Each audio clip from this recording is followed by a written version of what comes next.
ಎಲ್ಲರೂ ಕೂಡ ನಮಗೆ ಸಹಕಾರವನ್ನು ಮಾಡಿದ್ರೆ ನಿಮಗೆ ಮೊದಲನೇದಾಗಿ ಧನ್ಯವಾದಗಳನ್ನು ಅರ್ಪಿಸ್ತೇವೆ.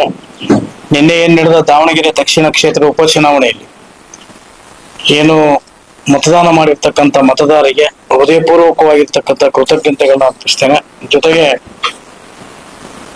ದಾವಣಗೆರೆ ದಕ್ಷಿಣ ಕ್ಷೇತ್ರದ ಈ ಒಂದು ಉಪಚುನಾವಣೆಯಲ್ಲಿ ಪ್ರಚಾರದ ವೇಳೆಯಲ್ಲಿ ಪೂರ್ಣ ನಿಷ್ಠೆ ಹಾಗೂ ಬದ್ಧತೆಗಳಿಂದ ಪರಿಶ್ರಮಿಸಿ ಸಾರ್ಥಕತೆಯನ್ನು ಮೆರೆದ ನಮ್ಮೆಲ್ಲ ಬೂತ್ ಮಟ್ಟದ ಕಾರ್ಯಕರ್ತರು, ಹಿರಿಯರು, ಪ್ರಮುಖರು ಎಲ್ಲರಿಗೂ ಕೂಡ ನಾನು ಧನ್ಯವಾದಗಳನ್ನು ಅರ್ಪಿಸ್ತೇನೆ.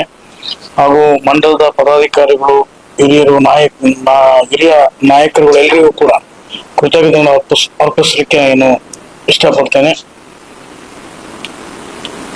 ಈ ಒಂದು ಉಪಚುನಾವಣೆಯಲ್ಲಿ ಕೆಲವು ಒತ್ತಡಗಳು ಸಂದರ್ಭದಲ್ಲಿ ಎದುರಾದ ಒತ್ತಡಗಳು, ಸವಾಲುಗಳನ್ನು ನಮ್ಮ ಕಾರ್ಯಕರ್ತರು ನಿರ್ವಹಿಸಿ ಅಚ್ಚುಕಟ್ಟಾಗಿ ಕೆಲಸವನ್ನ ಮಾಡಿದರೆ ಅವರಿಗೆ ಎಷ್ಟು ಕೃತಜ್ಞತೆ ಹೇಳಿದ್ರು ಸಾಲದು. ಅವರಿಗೆ ಮೊದಲನೇದಾಗಿ ಅವರ ಎರಡೂ ಕೈ ಜೋಡಿಸಿ ನಮಸ್ಕಾರ ಮಾಡಿ ನಾನು ಧನ್ಯವಾದಗಳನ್ನು ಹೇಳ್ತೇನೆ. ಜೊತೆಗೆ ಮತದಾರ ದೇವರ ಪ್ರಭುಗಳು ನಿಜವಾಗ್ಲೂ ಇವತ್ತು ಮತದಾನ ಮಾಡುವಂತ ಸಂದರ್ಭದಲ್ಲಿ ನಮ್ಮನ್ನ ಪ್ರೋತ್ಸಾಹಿಸಿದ್ದಾರೆ ಅಂತ ನಾನು ಕೂಡ ಭಾವಿಸಿದ್ದೀನಿ. ಅವರಿಗೂ ಕೂಡ ಧನ್ಯವಾದಗಳನ್ನ ಅರ್ಪಿಸ್ತೇನೆ. ನಿಮ್ಮ ಒಂದು ಅಮೂಲ್ಯವಾದ ಮತ ಪ್ರಜಾಪ್ರಭುತ್ವಕ್ಕೆ ಬಲ ಅಂತಕ್ಕಂಥ ಮಾತನ್ನ ಹೇಳಿ ದಾವಣಗೆರೆ ದಕ್ಷಿಣ ಕ್ಷೇತ್ರದ ಎಲ್ಲ ಮತದಾರ ಬಾಂಧವರಿಗೂ ಕೂಡ ನನ್ನ ಕೊನೆ ಉಸಿರಿರುವಾಗ ನಾನು ಚಿರುಣಿ ಅಂತ ಹೇಳಲಿಕ್ಕೆ ಬಯಸ್ತೇನೆ. ಕೇಳದೈತಲ್ಲ ಪತ್ರಕರ್ತರು, ನೀವು ಗೆಲ್ತೀವಿ. ಭಾರತೀಯ ಜನತಾ ಪಾರ್ಟಿ ಕಮಲ ದಾವಣಗೆರೆ ದಕ್ಷಿಣ ಕ್ಷೇತ್ರದಲ್ಲಿ ಅರಳುತ್ತೆ. ಅದರ ಜೊತೆಗೆ ನನ್ನ ಜೊತೆಗೆ ಏನು ಎಲ್ಲರೂ ಕೂಡ ಸ್ಪರ್ಧಾಕಾಂಕ್ಷಿಗಳು ಟಿಕೆಟ್ ಕೇಳಿದ್ರು, ನಿಜವಾಗ್ಲೂ ಅವ್ರೆಲ್ರಿಗೂ ಪಾದಗಳಿಗೆ ನಮಸ್ಕಾರ ಮಾಡಿ ನಾನು ಅವ್ರ ಧನ್ಯವಾದ ಹೇಳ್ಬೇಕಾಗತ್ತೆ. ಹೆಗಲಿಗೆ ಹೆಗಲು ಕೊಟ್ಟು, ಭುಜಕ್ಕೆ ಭುಜ ಕೊಟ್ಟು, ರಾತ್ರಿ 12-1 ಗಂಟೆ ತನಕನೂ ಕೂಡ ನನ್ನ ಜೊತೆಗೆ ಚುನಾವಣಾ ಪ್ರಕ್ರಿಯೆಯಲ್ಲಿ ಪಾಲ್ಗೊಂಡು ಎಲ್ರು ಇವತ್ತು ಯಶವಂತಣ್ಣ ಆಗಿರ್ಬೋದು, ಅಜಯ್ ಕುಮಾರ್ ಅಣ್ಣ ಆಗಿರ್ಬೋದು, ರಾಜಹಳ್ಳಿ ಶಿವಕುಮಾರ್ ಆಗಿರ್ಬೋದು, ಕೊಳ್ಳನಹಳ್ಳಿ ಸತೀಶ್ ಆಗಿರ್ಬೋದು, ಕೃಷ್ಣಮೂರ್ತಿ ಪವರ್ ಆಗಿರ್ಬೋದು, ಜಯಮ್ಮರ್ ಆಗಿರ್ಬೋದು, ಎಲ್ರು ನನ್ನ ಜೊತೆಗೆ ನಾನೇ ಶ್ರೀನಿವಾಸ್ ದಾಸ್ಕರಿಯಪ್ಪ ಎಂಬ ಒಂದು ಅವರೇ ಅಂತ ತಿಳ್ಕೊಂಡಷ್ಟು ಕೆಲಸ ಮಾಡಿದ್ದಾರೆ. ಇವತ್ತು ಅಜ್ಜಣ್ಣ ಅವರು ಚುನಾವಣೆ ನಿಂತಿದ್ರು, ಯಶವಂತಣ್ಣ ಚುನಾವಣೆ ನಿಂತಿದ್ರು. ಅವ್ರ ಚುನಾವಣೆಯಲ್ಲಿ ಇಷ್ಟು ಕೆಲಸ ಮಾಡಿದ್ರೆ ಇಲ್ಲ ಗೊತ್ತಿಲ್ಲ. ಆದ್ರೆ ಈ ಚುನಾವಣೆಯಲ್ಲಿ ಒಂದು ಚಾಲೆಂಜ್ ತಗೊಂಡು ಭಾರತೀಯ ಜನತಾ ಪಾರ್ಟಿನ ಗೆಲ್ಲಿಸಲೇಬೇಕು ಅಂತ ಹೇಳಿ ಇವತ್ತು ಪಣ ತೊಟ್ಟು ನಿಂತು ನನಗೆ ಸಹಕಾರ ಮಾಡಿರ್ತಾರೆ. ಅವ್ರಿಗೆ ನಾನು ಹೃದಯಪೂರ್ವಕವಾಗಿರ್ತಕ್ಕಂಥ ಧನ್ಯವಾದಗಳನ್ನ ಅರ್ಪಿಸ್ತೇನೆ.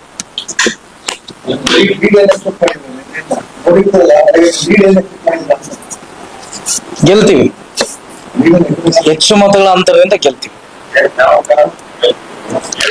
ಕಾಂಗ್ರೆಸ್ನ ದುರಾಡಳಿತವೇ ನಮಗೆ ಶ್ರೀರಕ್ಷೆ. ಇವತ್ತು ದಾವಣಗೆರೆ ದಕ್ಷಿಣ ಕ್ಷೇತ್ರದಲ್ಲಿ ಯಾವುದೇ ಅಭಿವೃದ್ಧಿಯೇ ಇಲ್ಲ. ಕಳೆದ 23 ವರ್ಷಗಳಿಂದ ಜನಸಾಮಾನ್ಯರು, ಸಾರ್ವಜನಿಕರು ಏನಲ್ಲಿ ವಾಸ ಮಾಡ್ತಿದ್ದ ಬಡ ಜನತೆ ಯಾರಿಗೂ ಕೂಡ ಇಲ್ಲ, ಅಲ್ಲಿ ಅಭಿವೃದ್ಧಿ ಇಲ್ಲದ ಒಂದು ಕಾರಣ ನಮಗೆ ಇವತ್ತು ಆಶೀರ್ವಾದ ಮಾಡಿದ್ದಾರೆ.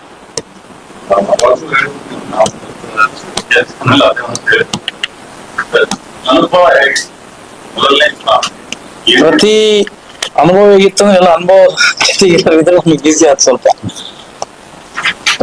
ನಾವು ಮತದಾನ ಮಾಡುವಂತ ಸಂದರ್ಭದಲ್ಲಿ, ಮತದಾನಕ್ಕೆ ಯಾಚನೆ ಮಾಡುವಂತ ಸಂದರ್ಭದಲ್ಲಿ, ಮತಯಾಚನೆ ಸಂದರ್ಭದಲ್ಲಿ ಮತದಾರರೇ ಖುದ್ದಾಗಿ ನಮ್ಮನ್ನ ಕರೆಸಿ, ಗೌರವಿಸಿ, ಸತ್ಕರಿಸಿ, ಪ್ರೀತಿ, ಮಮತೆಯಿಂದ ಮಾತಾಡಿದ್ರು. ಯಾವುದೇ ಇಲ್ಲಿ ಅಭಿವೃದ್ಧಿ ಆಗಿಲ್ಲ. ಈ ಒಂದು ಅಭಿವೃದ್ಧಿಯನ್ನ ಮಾಡ್ಲಿಕ್ಕೆ ನಾವು ನಿಮ್ಗೆ ಈ ಸಲ ಮತವನ್ನ ಹಾಕ್ತಿವಿ, ಗೆಲ್ಸ್ಕೊಡ್ತೀವಿ, ನೀವು ನಮಗೆ ಸಾರ್ವಜನಿಕವಾಗಿರ್ತಕ್ಕಂಥ ಕೆಲಸವನ್ನ ಮಾಡ್ಕೊಡಿ ಅಂತ ಹೇಳಿ ನಮಗೆ ಕೇಳಿದ್ರು.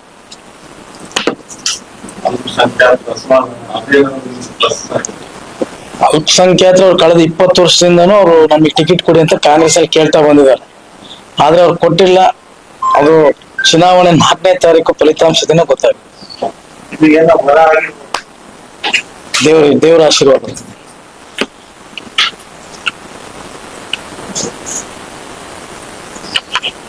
ಅಂತ ಹೇಳ್ತಾರ.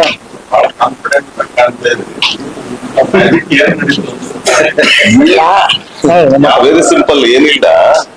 ದಾವಣಗೆರೆ ದಕ್ಷಿಣ ಜನಿಕರು ಎಲ್ಲರೂ ಕೂಡ ಕಾಂಗ್ರೆಸ್ನ ವಿರೋಧ ಮಾಡ್ತಾ ಇದ್ದಾರೆ. ಅವ್ರ ಆಕ್ರೋಶನ ಯಾವ ರೀತಿ ಹೊರಗಾಕ್ಬೇಕಂತ ಯೋಚನೆ ಮಾಡ್ತಾ ಇದ್ರು. ಆಕ್ಚುಲಿ ಈ ಮತದಾನದ ಮೂಲಕ ಕಾಂಗ್ರೆಸ್ ವಿರುದ್ಧವಾಗಿ ಭಾರತೀಯ ಜನತಾ ಪಕ್ಷಕ್ಕೆ ಮತ ಹಾಕಿ ಅವರ ಆಕ್ರೋಶನ ಹೊರ ಹಾಕಿದ್ದಾರೆ. ಹಂಗಾಗಿ ನಾವು ಪ್ರಚಾರನೂ ಅಷ್ಟೇ ಚೆನ್ನಾಗಿ ಮಾಡಿದ್ವಿ. ನಮ್ಮ ದೇಶದ ಪ್ರಧಾನಮಂತ್ರಿ ಅವರು ಮಾಡಿರ್ತಕ್ಕಂಥ ಸಾಧನೆಗಳು, ರಾಜ್ಯದ 4 ಜನ ಮುಖ್ಯಮಂತ್ರಿ ಮಾಡಿರ್ತಕ್ಕಂಥ ಸಾಧನೆಗಳು, ಈಗಿರ್ತಕ್ಕಂಥ ರಾಜ್ಯಾಧ್ಯಕ್ಷರು ಏನು ನಮ್ಮ ರಾಜ್ಯವನ್ನ ಭಾರತೀಯ ಜನತಾ ಪಕ್ಷ ತಗೊಂಡು ಹೋಗ್ತಾ ಇದಾರೆ, ಅದನ್ನೆಲ್ಲದನ್ನು ಕೂಡ ಜನರ ಮುಂದೆ ಇಟ್ಟು ನಾವು ಮತ ಕೇಳಿದೀವಿ. ಹಂಗಾಗಿ ನಮ್ಮ ಅಭ್ಯರ್ಥಿ ಎಷ್ಟರಲ್ಲಿ ಗೆಲ್ತಾರೆ ಅಂತ ಹೇಳ್ತಾರೆ. ನೀವು ಬಹಳ ಆಶ್ಚರ್ಯ ಆಗ್ತೀರಿ ಹೇಳಿದ್ರೆ 15,000-20,000 ಸಾವಿರ ಲೀಡಲ್ಲಿ ನಾವು ಗೆಲ್ತೀವಿ, ಇದು ಶತಸಿದ್ಧ. ಆಮೇಲೆ ಎಲ್ಲದಕ್ಕಿಂತ ಮುಖ್ಯವಾಗಿ ಅವರೆಲ್ಲರದು ಕೃತಜ್ಞತೆ ಹೇಳಿದ್ರು. ನಾನು ಕೂಡ ಕೃತಜ್ಞತೆ ಹೇಳಿಕ್ ಬಯಸ್ತೀನಿ. ಯಾಕಂದ್ರೆ ಶ್ರೀನಿವಾಸ್ ಕ್ಯಾಂಡಿಡೇಟ್, ಯಶವಂತಣ್ಣ ಕ್ಯಾಂಡಿಡೇಟ್, ಅಜಯ್ ಕುಮಾರ್ ಕ್ಯಾಂಡಿಡೇಟ್ ಅನ್ಕೊಂಡು ಹೋಗಿದ್ವಿ ನಾವು.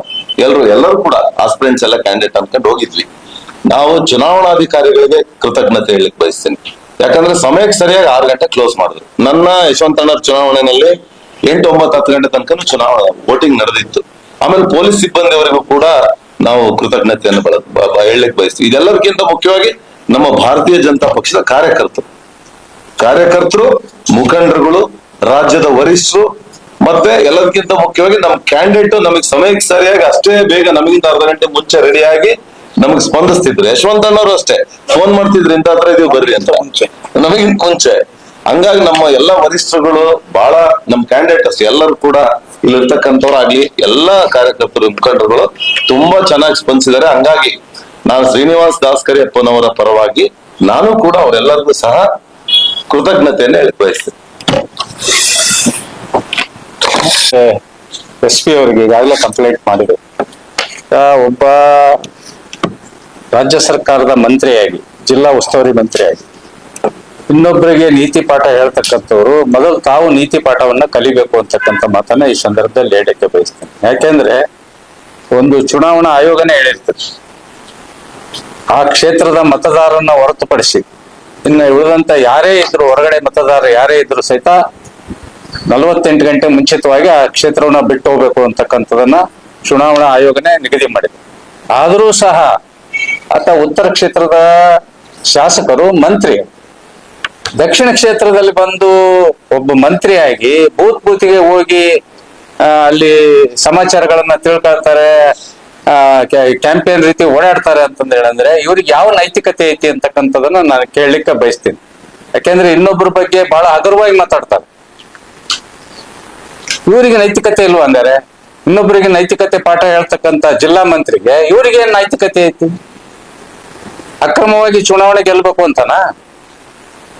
ಹಾಗಾಗಿ ನಿನ್ನೆ ನಾವು ನಮ್ಮ ಏನು ರಿಟರ್ನಿಂಗ್ ಆಫೀಸರು ಸಹಿತ ನಾವು ನಿನ್ನೆ ಹೆಚ್ಚು ಕಡಿಮೆ 4 ಗಂಟೆ ಹೋಗಿ ಕೂತಿದೀವಿ. ಸಂಜೆ 5 ಗಂಟೆ ಆದ್ರೂ ಬಂದಿಲ್ಲ ಆತ, ಆ ಮನುಷ್ಯ.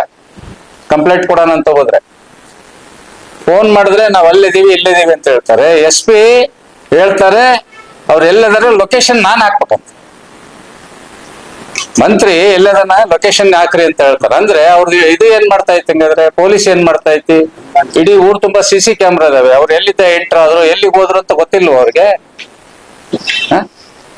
ಅಂದ್ರೆ ಚುನಾವಣೆ ಅಕ್ರಮ ಮಾಡ್ಬೇಕು ಅಂತ ಹೊರಟಿದ್ದಾರೆ ನೀವು. ಚುನಾವಣಾ ಏನು ಅಕ್ರಮ ದಾರಿಯಲ್ಲಿ ಕಾಂಗ್ರೆಸ್ ವ್ಯವಹಾರ ಮಾಡ್ಬೇಕು ಅಂತ ಇದ್ದೀರಾ ಅಧಿಕಾರಿಗಳೆಲ್ಲ ಸೇರ್ಕೊಂಡು? ಏನ್ ಮಂತ್ರಿ ಜೊತೆ ಶಾಮೀಲಾಗಿದ್ದಾರ ನೀವು? ಅದರಿಂದ ನಾವ್ ಈಗಾಗ್ಲೇ ಸ್ಪಷ್ಟವಾಗಿ ಚುನಾವಣಾ ರಿಟರ್ನಿಂಗ್ ಆಫೀಸರ್ ಮೇಲೆ ಕಂಪ್ಲೇಂಟ್ ಮಾಡ್ತೀವಿ, SP ಅವ್ರ ಮೇಲೆ ಕಂಪ್ಲೇಂಟ್ ಮಾಡ್ತಾ ಇದೀವಿ. ಇದೇ ರೀತಿ ಮುಂದುವರೆದ್ರೆ ನಾವು ರಾಜ್ಯ ಚುನಾವಣಾ ಆಯೋಗಕ್ಕೂ ಮತ್ತು ರಾಷ್ಟ್ರೀಯ ಚುನಾವಣಾ ಆಯೋಗಕ್ಕೂ ಸಹಿತ ಕಂಪ್ಲೇಂಟ್ ಮಾಡ್ತೀವಿ. ಅದರಿಂದ ನಾನು ಇಷ್ಟೇ ಹೇಳೋದು, ಇನ್ನೊಬ್ಬರಿಗೆ ನೀತಿ ಪಾಠ ಹೇಳೋದಕ್ಕಿಂತ ಮೊದಲು ನೀವು ನೀತಿ ಪಾಠ ಕಲೀರಿ ಅಂತಂದು ಹೇಳೋದು ಮಾನ್ಯ ಮಂತ್ರಿಗೆ ಹೇಳಲಿಕ್ಕೆ ಬಯಸ್ತೇನೆ. ಅದೇ ರೀತಿ ನಿನ್ನೆ ರೀತಿಯ ಬಹಳ ಒಳ್ಳೆ ರೀತಿಯ ಸ್ಪಂದನೆ ನಮ್ಮ ಮತದಾರ ಬಂಧುಗಳು, ನಮ್ಮ ಕಾರ್ಯಕರ್ತರು ಎಲ್ಲೂ ಸಹಿತ ಒಂದು ಅಹಿತಕರ ಘಟನೆ ಆಗೋದಕ್ಕೆ ಅವಕಾಶ ಕೊಡದಂಗೆ ಎಲ್ಲಿ ಹೋದ್ರು ಸಹಿತ ನಮ್ಮ ಕಾರ್ಯಕರ್ತರು, ನಾನು ಬಹಳ ಎಲ್ಲ ಬೂತ್ಗಳಿಗೆ ಹೋದೆ, ನಮ್ಮ ದಕ್ಷಿಣ ಕ್ಷೇತ್ರದ ಇರ್ತಕ್ಕಂಥ ಎಲ್ಲ ಬೂತ್ಗಳಿಗೆ ಹೋದೆ. ಎಲ್ಲ ಕಡೆ ನಮ್ಮ ಕಾರ್ಯಕರ್ತರು ಅತಿ ಉತ್ಸಾಹದಿಂದ, ಯಾರೇ ಅಲ್ಲಿ ಮತದಾರ ಚೀಟಿಗಳನ್ನ ಬರ್ಸ್ಕೊಳಕ್ ಬರೋದಿರ್ಬೋದು, ಅಥವಾ ಏನೋ ಮಾಹಿತಿ ಕೇಳಕ್ ಬರೋದಿರ್ಬೋದು, ಅಥವಾ ಓಟ್ ಹಾಕಕ್ ಬರೋದಿರ್ಬೋದು, ಅವ್ರಿಗೆಲ್ಲರಿಗೂ ಯಾವ ರೀತಿ ವಿನಂತಿ ಮಾಡ್ತಿದ್ರು ಅಂದ್ರೆ, ನಮ್ಮ ಒಬ್ಬ ಅಭ್ಯರ್ಥಿ ಬಡವರ ಮಗ, ಆತನಿಗೆ ಈ ಬಾರಿ ಒಂದು ಅವಕಾಶ ಕೊಡ್ರಿ ಅಂತಂದು ಹೇಳಿ ಕೇಳ್ತಕ್ಕಂಥ ರೀತಿ ನೋಡಿದಾಗ ನಮಗೆ ಅನಿಸ್ತಾ ಐತಿ 100ಕ್ಕೆ 100 ನಮ್ಮ ದಾವಣಗೆರೆ ದಕ್ಷಿಣ ಕ್ಷೇತ್ರದ ಮತದಾರ ಪ್ರಭುಗಳು ಈ ರೀತಿ ನಮ್ಮ ಅಭ್ಯರ್ಥಿಗೆ ಆಶೀರ್ವಾದ ಮಾಡಿದ್ದಾರೆ. ಅದರಿಂದ ನಾನು ಸಹ 4 ಚುನಾವಣೆಯನ್ನ ಎದುರಿಸಿದೆ, ಅನೇಕ ಕಷ್ಟ ನೋವುಗಳನ್ನು ಅನುಭವಿಸಿದ್ದೆ. ಅದರಿಂದ ಈ ಬಾರಿ ನಮ್ಮ ಅಜಯ್ ಕುಮಾರ್ ಒಂದು ಚುನಾವಣೆಯನ್ನು ಎದುರಿಸಿದ್ದಾರೆ, ಅದ್ರ ಕಷ್ಟ ಏನು ಅಂತ ಅವ್ರಿಗೂ ಗೊತ್ತಿದೆ. ಆದ್ರಿಂದ ಈ ಬಾರಿ ದಾವಣಗೆರೆ ದಕ್ಷಿಣ ಕ್ಷೇತ್ರದ ಮತದಾರ ಪ್ರಭುಗಳು ನಮಗೆ ಆಶೀರ್ವಾದ ಮಾಡಿದ್ದಾರೆ. ಶ್ರೀನಣ್ಣನ ಕಾಲ್ಗುಡನೋ ಏನೋ ಗೊತ್ತಿಲ್ಲ, ಒಂದು ಒಳ್ಳೆ ದಿನ ಆಗ್ಬೋದು ಅಂತ ಭವಿಷ್ಯ ತಿಳ್ಕೊಂಡಿದೀವಿ. ಆ ಭಗವಂತನ ಪ್ರೇರೇಪಣೆನೂ ಇದೆ. ಹಾಗಾಗಿ ನಾವೆಲ್ಲರೂ ಸಹಿತ ಏನು ಶ್ರಮ ಪಟ್ಟಿದೀವಿ, ಆ ಶ್ರಮಕ್ಕೆ ಮೇ 4ನೇ ತಾರೀಕು ಆ ಭಗವಂತ ಒಳ್ಳೆ ರಿಸಲ್ಟ್ ಕೊಡ್ತಾನೆ ಅಂತಕ್ಕಂಥ ವಿಶ್ವಾಸ ಇದೆ. ಮತದಾನ ಮಾಡಿದ ಎಲ್ಲ ಮತದಾರರಿಗೂ ನೀವು ಸಹಿತ ಅಷ್ಟೇ ಸಹಕಾರ ಕೊಟ್ಟಿದ್ದೀರಿ ನಮ್ಗೆಲ್ಲಾ ರೀತಿಯ. ನಮ್ಮ ಚುನಾವಣೆ ಪ್ರಚಾರದಲ್ಲಿ ನಾವು ಹೇಳಿದಂತ ವಿಚಾರಗಳನ್ನ ಜನತೆಗೆ ತಿಳಿಸ್ತಕ್ಕಂಥ ವಿಚಾರ ಇರ್ಬೋದು, ಸ್ಪಷ್ಟವಾಗಿ ತೀರ್ಮಾನ ತಗೊಂಡಿದ್ದೀರಿ. ಆದ್ರಿಂದ ನಿಮಗೂ ಸಹಿತ ಹೃತ್ಪೂರ್ವಕ ಅಭಿನಂದನೆಗಳು ಸಲ್ಲಿಸ್ತೀನಿ. ಮತ್ತೊಮ್ಮೆ ನಮ್ಮ ಅಭ್ಯರ್ಥಿ ಗೆದ್ದೇ ಗೆಲ್ತಾರೆ. ಮೇ 4ನೇ ತಾರೀಕು ವಿಜಯೋತ್ಸವ ಆಚರಿಸ್ತೀವಿ. ನನ್ನ ಯುವಕರು ಉತ್ಸಾಹದಿಂದ, ಯಾಕಂದ್ರೆ ಆ ಬೂತ್ಗಳಿಗೆ ನಾವು ಹೆಚ್ಚು ಲೀಡ್ ಕೊಡಿಸಿದೀವಿ ಅಂತ ಉತ್ಸಾಹದಿಂದ ಹೊಡೆದಿದ್ದಾರೆ. ಮೇ 4ನೇ ತಾರೀಕು ಅಂತಿಮ ತೀರ್ಮಾನ ತಗೊಂಡು ಸಂತೋಷದಿಂದ ಮಾಡಿದ್ದಾರೆ. ನಿನ್ನೆ ನಾವ್ ಯಾರು ಮಾಡಿದ್ದಲ್ಲ, ನಮ್ಮ ಕಾರ್ಯಕರ್ತರು ಯಾವ ಬೂತ್ ಅಲ್ಲಿ ನಾವು ನಿಂತ್ಕೊಂಡು ಕೆಲಸ ಮಾಡಿದ್ರು ಆ ಬೂತ್ ಗಳಿಗೆಲ್ಲ ನಾವು ಲೀಡ್ ಕೊಡಿಸ್ತೀವಿ, ಅತಿ ಹೆಚ್ಚು ಹಿಂದೆಂದಿಗಿಂತ ಹೆಚ್ಚು ಲೀಡ್ ಕೊಡಿಸ್ತೀವಿ ಅಂತ ಉತ್ಸಾಹದಿಂದ ಪಟಾಕಿ. ನಮ್ಮ ಭಾರತೀಯ ಜನತಾ ಪಕ್ಷದವ್ರ ಸಂಸ್ಕೃತಿ ಹೆಂಗಿದೆ ಅಂದ್ರೆ, ಯಶವಂತ ಅಣ್ಣರ ಆಫೀಸ್ ಎದುರಿಗೆ ಸರ್ಕಲ್ ನ ಪಟಾಕಿ ಹೊಡೆದ್ರು, ನನ್ ಮನೆ ಮುಂದ್ ಬಂದು ಬಿಜೆಪಿ ಅವ್ರು ಪಟಾಕಿ ಹೊಡೆದ್ರು. ಕಳೆದ ಸಾರಿ ನಾನ್ ಸೋತಾಗ ಕಾಂಗ್ರೆಸ್ನವರು ನಾನ್ ಸೋತಿದ್ ರಿಸಲ್ಟ್ ಬಂದಾದ್ಮೇಲೆ ನನ್ ಮನೆ ಮುಂದ್ ಬಂದು ಕಾಂಗ್ರೆಸ್ನವ್ರು ಪಟಾಕಿ ಹೊಡೆದಿದ್ರು. ನಾವ್ ಹೆಂಗಿದ್ರು ಗೆದ್ದೆ ಗೆಲ್ತೀವಿ ಅನ್ಕೊಂಡ್ ನಾವೇನು ಕಾಂಗ್ರೆಸ್ ಅಭ್ಯರ್ಥಿ ಮನೆಗೆ ಹೋಗಿ ಪಟಾಕಿ ಹೊಡಿ ಅಂತ ಕೆಲಸ ಮಾಡ್ಲಿಲ್ಲ ನಮ್ಮ ಕಾರ್ಯಕರ್ತರು.